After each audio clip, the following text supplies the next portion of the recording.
بسم اللہ الرحمن الرحیم۔ السلام علیکم ورحمۃ اللہ وبرکاتہ۔ آپ صلی اللہ علیہ وسلم نے فرمایا، جس شخص میں یہ 3 باتیں ہوگی وہ ایمان کا مزہ پا لے گا۔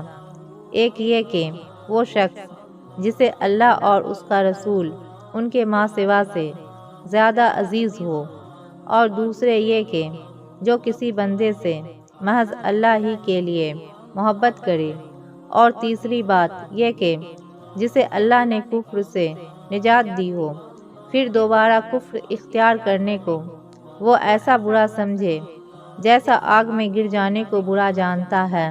آپ صلی اللہ علیہ وسلم نے فرمایا، جب جنتی جنت میں اور دوزخی دوزخ میں داخل ہو جائیں گے، اللہ پاک فرمائے گا، جس کے دل میں رائی کے دانے کے برابر بھی ایمان ہو، اس کو بھی دوزخ سے نکال لو۔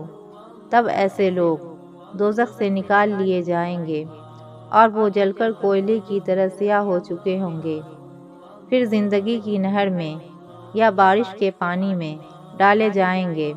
اس وقت وہ دانے کی طرح اگ آئیں گے، جس طرح ندی کے کنارے دانے اگ آتے ہیں۔ کیا تم نے نہیں دیکھا کہ دانہ زردی مائل پیچ در پیچ نکلتا ہے؟